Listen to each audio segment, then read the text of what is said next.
How you guys doing? Good. Well, guys, I was born this way, and there's no medical reason why that happened. My brother and my sister were born with arms and legs, and sometimes in life, things happen that don't make sense. My doctors never thought that I'd be able to walk, and today, I'm walking. I'm from Australia. Anybody one day want to go to Australia? It's such a cool place.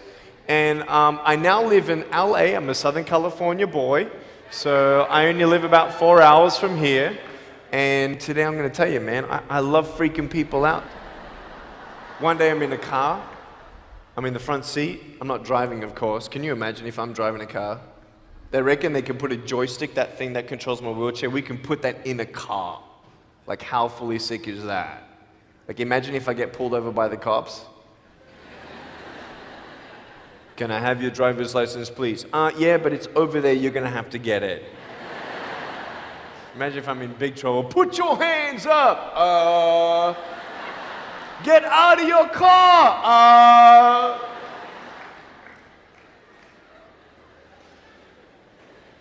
So I'm in the front passenger seat, we're at the traffic lights, and this car comes up next to us, and this girl's looking at me. And I'm looking at her, she's looking at me, I'm looking at her, she's looking at me, I'm looking at her. All she sees is my head, right? She has no idea that I have no arms, no legs. So I'm thinking, cool. I'm gonna freak you out. So I get the seatbelt in my mouth, and I loosen it like this, so then I can freely move. And she's looking at me like, why are you eating your seatbelt? So I pull it, the belt is loose, I can move. Now she's looking at me, full 100% attention and focus. Now just imagine all you see is my head, all right? You might want to put up your hand up to your face to cut off the rest of my body, all right? So you can really see the effect. So just, that's it, exactly. Here we go, ready? I just did this.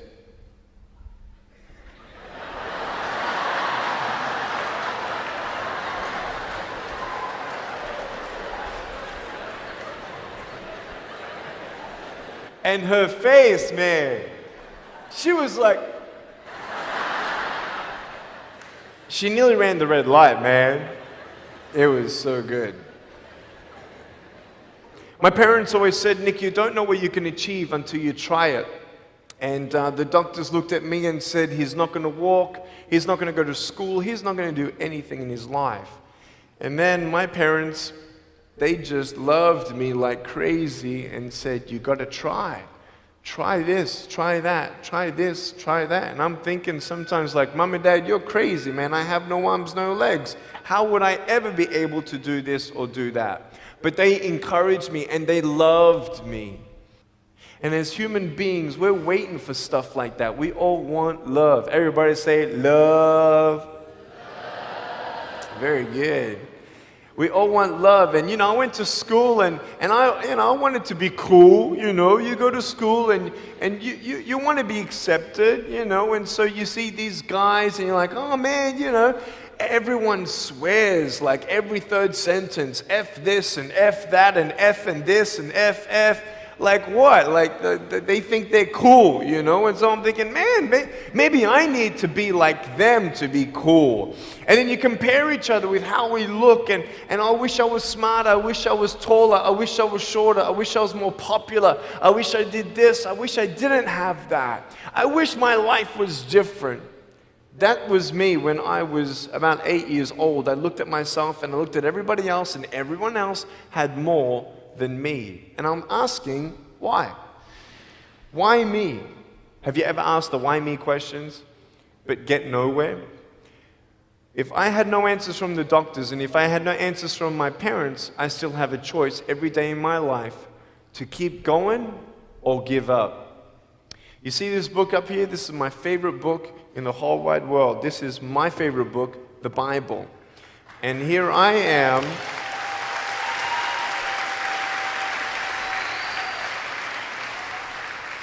And here I am, and for me, that's my full potential in all that I can be here on earth. And so encouragement takes me closer to all that I can be, and discouragement takes me away.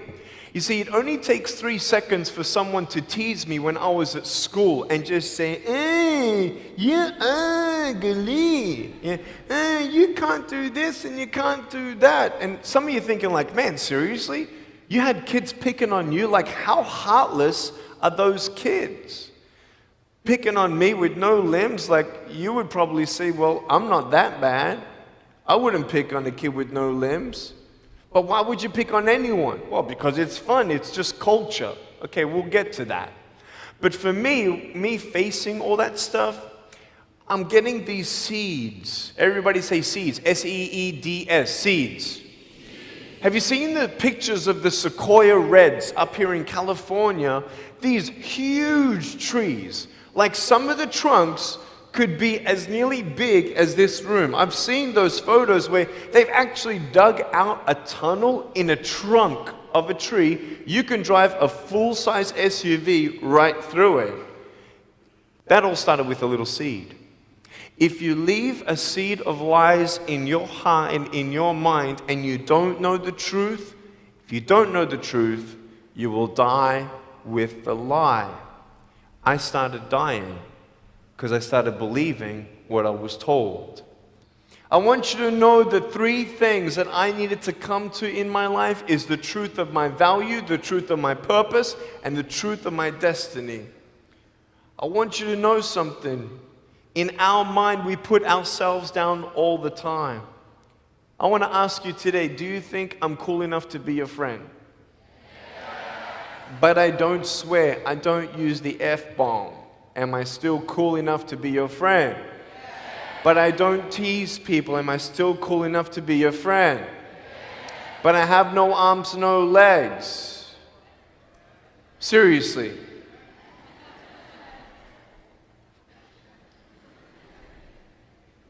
You would be my friend even though I have no arms, no legs. So you're telling me it actually doesn't matter, right? If it actually doesn't matter for how we look, then why do we tease each other for how we look if it actually doesn't matter? Why is it that we look ourselves in the mirror and we see ourselves, well, we're having fun. Oh yeah, man, we're just part of culture, man. There were 12 people one day teased me, taking me away from my hope. 12, 11, 10, 9, 8, 7, 6, 5, 4, 3, 2, 1. Don't worry, I won't fall off, because if I did, I'll break my arm. But 12 people teased me one day, and I can put a pretty brave face on, but cry on the inside. For real. Oh, it doesn't hurt. Yeah, it hurts. There was this one bully. I became his target for 3 weeks. And every time I go by him, I was 13, he was 17. I was in my chair. I'm only 4'9" in my other chair, my old chair. He's like 6 something, so he's huge, right? So I'm looking up at him, and every time I go by him, he's like, hey, there's Nick, he has no... And you can imagine what he said. And I'm like, what's his problem, man? So I tried to avoid him, and I was so embarrassed. He would say it really loud, and everybody would be looking, and some would be laughing. I'm like, what is this guy's problem, man? So one day, after 3 weeks, I went up to him, and I said, hey. He's like, hey. I said, can you please stop it? He said, stop what? I said, stop teasing me. He said, what are you talking about? I said, every time I walk by, you say that stuff. He's like, what stuff? He didn't know how to take me on. So I'm looking at him and said, nah, man. Every time I walk by, you say exactly this, and I want you to stop. I forgive you, but stop it. He's like, oh, is that hurting you? Now, I could have said, nah. Or I could have said, yeah. It takes a level of humility to actually say, actually, I don't like that. It's killing me. And I said, yeah, it's hurting me. He said, all right, I'm sorry, man. I was just, playing around. He said, give me a hug. He said, what? I said, give me a hug. He was like, all right. So I gave him a hug. I'm a hugging machine. We made the Guinness Book of World Records. 1,749 hugs in 1 year. We did it last year. My arms fell off, all right?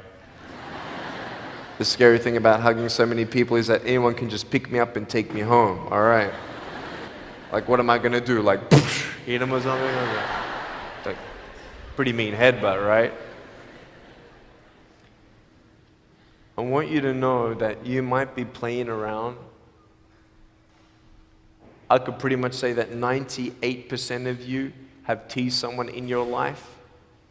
I tried to commit suicide because of people who thought they were having fun, not knowing the hell that I was going through. The people you're teasing, what if the person you're teasing is the person who's thinking of committing suicide?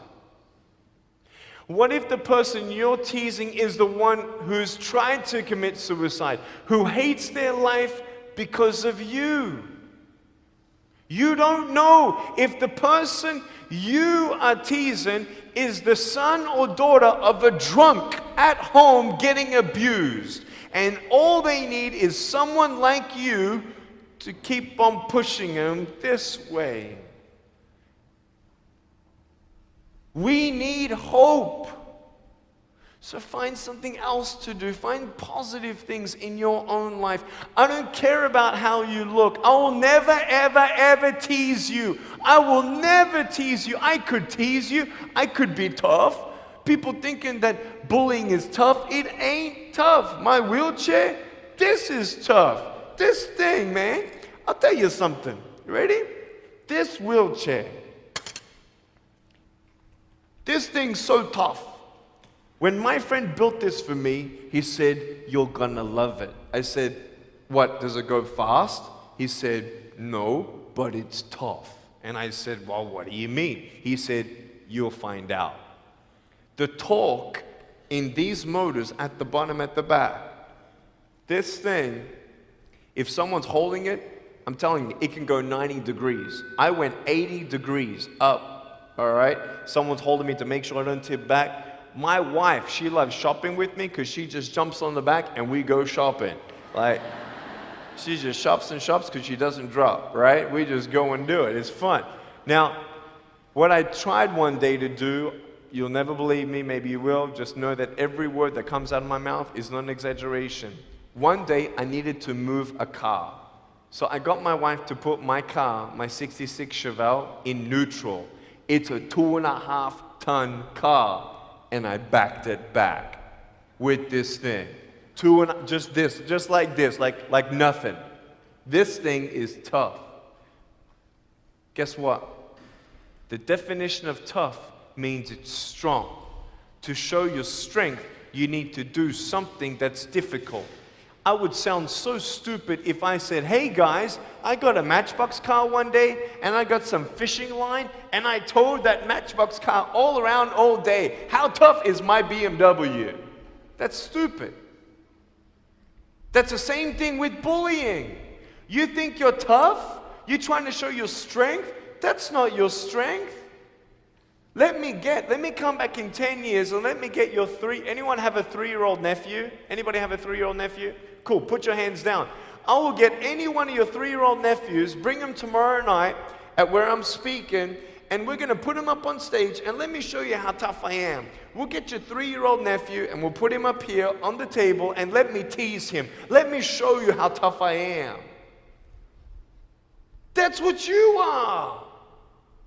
I could pick on you, you biggest bullies. I could pick on anything you like. Any singer, Any music that you like, I could tease you. I could tease your family. I could tease your friends. I could tease about the movies that you think are really cool. I could tease anything about you. I could tease you about your nose, your eyes, your teeth, your chin, your hair, your ears, your elbows, your knees, your whatever, man. I can tease you about anything. It ain't hard, just like you can tease me. You want to know what tough is? Go to the people you teased and say sorry. You want to know what tough is? Go up to the people who still tease you and say, hey, stop it. I forgive you, but please stop it. That's tough. I want you to know something, the truth of who you are. I don't care what job you get. I don't care. I don't care how smart you are, everyone. I don't care. I don't care. I love you and I believe in you. I don't care if you end up being a janitor in this school. I'll tell you why. Because the janitor in my high school inspired me to be a speaker. He changed my life. He said, you should be a speaker. You know what I said? You're crazy. He said, no, really, you need to be a speaker. I said, stop it, man. 4 months later, he twisted my arm, and I said, yes. I spoke in front of 10 people, then another 10, then another 10, then I found myself in front of 300 sophomore students. And 3 minutes into my speech, half the girls were crying, and one girl in the middle of the room started weeping, and she put up her hand and she said, I'm so sorry, can I come up there and give you a hug? And in front of everybody, she came up and she hugged me and she cried on my shoulder and she whispered in this ear, thank you, thank you, thank you. No one's ever told me that they love me. No one's ever told me that I'm beautiful the way that I am. It was because my parents told me that I was beautiful that I'm still here. Some of you don't have those parents, and that's why I'm here. I love you, and you're beautiful just the way you are. Never, ever give up.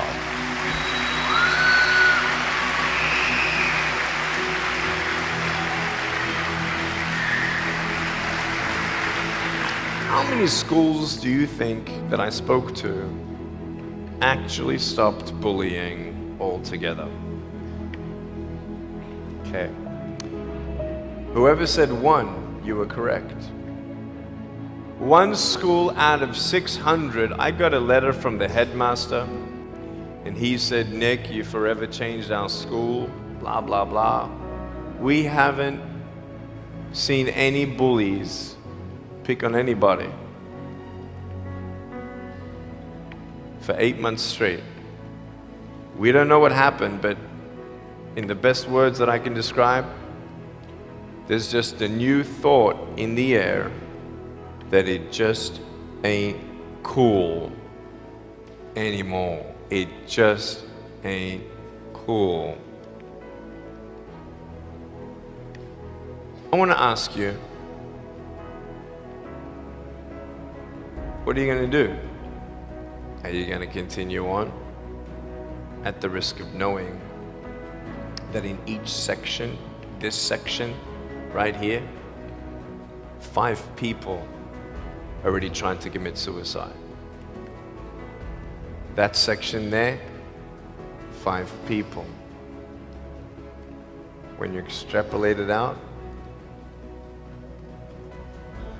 what if the person you're teasing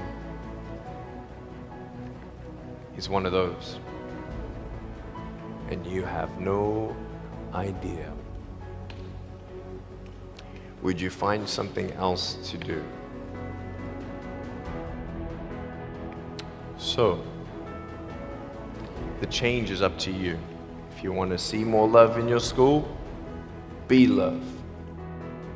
If 50% of the school come together and say, you know what, it just ain't cool anymore, the people who think it's still cool, every time they look down upon you, I want you to imagine my face looking at you. Because I'm telling you, everyone you're teasing is my brother and my sister. And you're my brother and you're my sister. And I'm asking you to stop. Love yourself a bit more. Love each other a lot more.